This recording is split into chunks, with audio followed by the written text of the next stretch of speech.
Will you marry me?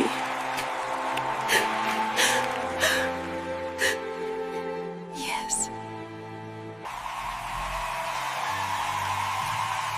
I'm so happy for you two. This is what it's all about. Banji was a man of humble dreams, the kind who believed that love could conquer hunger. He had no riches, only a stubborn hope that tomorrow would smile at him. Goldie, on the other hand, carried ambition like a crown. She wasn't greedy, but she had tasted struggle and refused to dine with it forever. Their laughter filled the small apartment. They joked, teased, and danced through hardship. "My honey," Banji would say, "you're my happiness." "And you," she'd reply, "are my peace." But even peace gets tired when hunger knocks too long. One afternoon, a call came from across the seas. It was Banji's old friend, a man whose tongue now carried the accent of foreign lands. "Banji," he said, "you stood by me when I was broke. Now, I want to help one of you cross over. But I can only help one. The other must wait." Banji's heart leapt. Goldie's eyes glowed. Hope entered their small room like sunlight through old curtains. "There's only one condition," the friend continued. "You must raise 600,000 naira within 2 weeks." When the call ended, silence sat between them. Then came the question that broke everything. Who should go first? Banji said quietly, "As the man, I should go. I'll work, I'll build, I'll send for you." Goldie crossed her arms. "No, Banji. As a woman, I can rise faster. You know it's easier for women over there. Let me go first." Banji frowned. "So you're saying I'm slow?" "I'm saying I'm smart," she said. He laughed bitterly. "You think life listens to gender? You think poverty does," she fired back. Their love, once soft, turned sharp. Words cut deeper than knives. Pride entered where affection used to sleep. That night, two hearts lay side by side, yet miles apart. The next morning, they both rose early, not for work, but for war. Each began the race to gather 600,000 naira. Banji went to his friends. They mocked him gently. "You need to use your time wisely," one said. "You move like a man chasing air." Goldie, too, sought help. But her calls were met with mockery.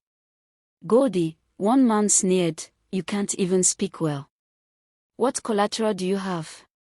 She swallowed the shame, forcing a laugh. "Please, I'll pay back." He smiled, sly and slow. "Maybe I'll introduce you to someone who helps pretty women. But don't be tragic about it." That word, tragic, clung to her like perfume she didn't ask for. Banji's car broke down again that week, his last hope for income. Sweat soaked his shirt, frustration burned in his chest. Goldie walked past and muttered, "Even your car is tired of you." He glared at her. "At least I'm trying." "Trying doesn't cook food," she shot back. They began shouting, neighbors listened through thin walls. By night, they slept back to back, separated by silence and pride. And the gods of love, who had once danced for them, turned away in disappointment. Days later, a friend rushed to Banji. "I saw her," he whispered. "Goldie. She was moving things into another man's car." Banji's blood boiled. He stormed home to find her packing. "What are you doing with my things?" She stepped back, trembling. "Banji, it's not what you think. Don't lie to me. You don't understand." "Understand what?" "That you're leaving me behind." Their voices filled the house like thunder. Anger turned to chaos, and chaos left bruises on both hearts. Neighbors pulled them apart, shaking their heads. "Oh, love has become poison," one murmured. Far away, Goldie started living another life. Morning light kissed her skin as she set a table with steaming soup and soft semo. "Good morning, my king," she said sweetly. The man smiled. You're my light, my everything. She laughed. And you, my lamp holder. You light my world. They ate and laughed, but there was something hollow beneath her smile. After a while, she spoke softly, my love, I need a favor. What kind of favor? A small loan. 300,000. I'll pay back soon. The man stared at her, amused. 300,000. For what? He shrugged lightly. Just some bills.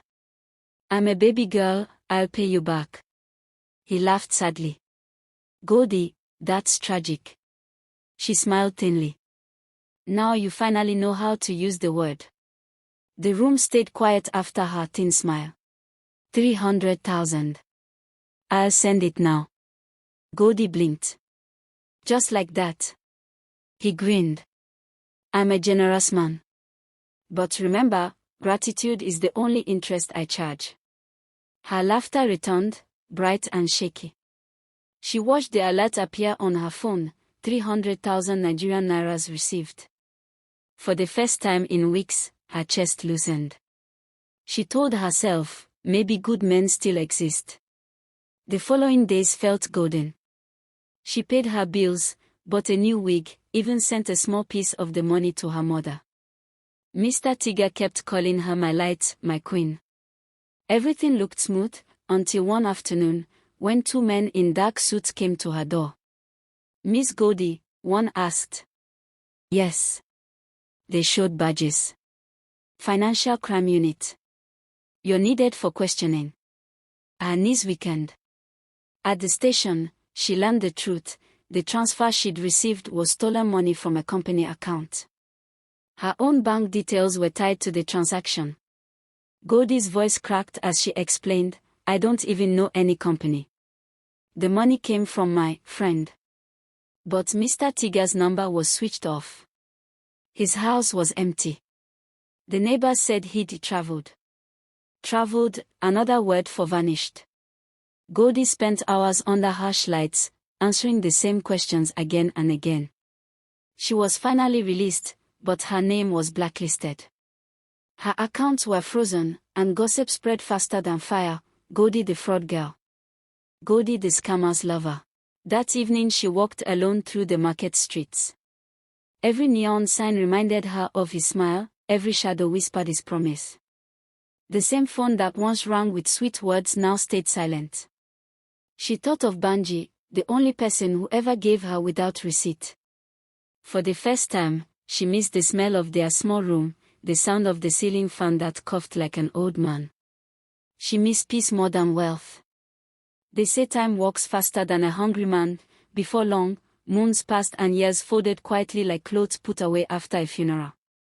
Goldie's name had faded from Banji's lips, but not from his heart. In the small room where they once dreamed of crossing oceans, he now sat alone, fixing radios and selling spare parts by the roadside. Some nights, he would pause and whisper, everything is tragic, as if those words had become a prayer or a punishment. One rainy evening, as thunder rolled across the city, Banji saw a familiar face hurrying past the stalls, a woman wrapped in fine clothes, holding an umbrella like a queen. He blinked once. Then again. It was her. Goldie. Her gold had deepened, her laughter had changed. She no longer looked like a dream, she looked like a memory wearing makeup. Their eyes met. For a heartbeat, the rain forgot to fall. Banji, she said softly. He dropped the radio part in his hand. Goldie. And just like that, old wounds reopened. They found shelter under the old mango tree by the market. I didn't expect to see you here, she said quietly. And I didn't expect to survive this long, he replied. She smiled faintly. You still talk like a proverb. And you still run from them, he said. There was a silence, the kind that carries all the words lovers never said. How have you been? She asked. I've been breathing, he said. Not living, just breathing. She looked away. I'm sorry for how things ended. He chuckled bitterly. You mean how you ended them? She didn't argue. The rain filled the space between them with its sad applause. Banji noticed something as she spoke. The rings on her fingers were gone, and the expensive perfume could not hide the exhaustion in her eyes. "Goldie," he asked softly, "what happened to you?" She tried to smile. "Life happened." Then, slowly, she began to speak, not like a proud woman, but like a soul finally tired of pretending. Her king had turned out to be a man of hidden debts and deeper lies. The home she built with him was a castle made of sand. When the tide came, it washed away everything, the money, the friends, even her pride. "I thought I was escaping poverty," she whispered. "But I ran straight into a different kind of hunger." Banji listened quietly, his heart torn between anger and pity. Banji had changed too. The gentle dreamer was now a man hardened by silence. The world had chewed him and spat him out, yet somehow, he still stood. "I wanted to call you," he said. "But pride held my tongue hostage." Goldie looked up. "And I wanted to come back, but shame chained my feet." They both laughed sadly, two prisoners finally meeting outside the same cell. As night fell, Goldie hesitated before saying, "Banji, I want to start again. Not like before, not as lovers, but as friends." Banji looked at her for a long time. "Friendship," he repeated. "Yes. I'm not the same woman, Banji. Life has humbled me." He sighed deeply. "And I'm not the same man either. Pain has taught me how to build walls, not homes." Still, something in her eyes begged for mercy. After a long pause, Banji said, "If we must start again, let it be as two people who learned the hard way that love without wisdom is like fire without control, it burns everything." Goldie smiled through tears. "Then let's build carefully this time." Weeks turned into months. The two met often, not in bedrooms or fancy restaurants, but in marketplaces, by dusty roads, and under quiet trees. They laughed again, but differently, slower, wiser. They helped each other heal. One day, Goldie came with a small brown envelope. "Banji," she said softly, "this is yours." He opened it. Inside was a check, enough to fix his old car and reopen his small shop. "I don't want you to pay me back," she said. "Consider it a thank you for not giving up on me." Banji was speechless. He looked at her and whispered, "Maybe, not everything is tragic. But fate, as the elders say, loves to test the hearts it once broke." One morning, Goldie did not show up at their meeting spot. Then 2 days passed. Then 5. Banji searched, asked, and waited until news came. Goldie had fallen ill. A sudden sickness, quick and cruel. He ran to the hospital, only to arrive moments too late. On the table beside her lay a small note with trembling handwriting. "Banji, I was wrong about everything. You were my miracle, but I was too blind to see it. Thank you for teaching me love again. Don't let the word tragic end our story. Goldie." Banji held the note to his chest as tears fell freely. He whispered to the heavens, "No, Goldie, it's not tragic. It's just life, and life hurts the ones who love too deeply." From that day, Banji began to tell their story, not as a tragedy, but as a warning and a blessing. He called it tragic. And those who heard it never forgot.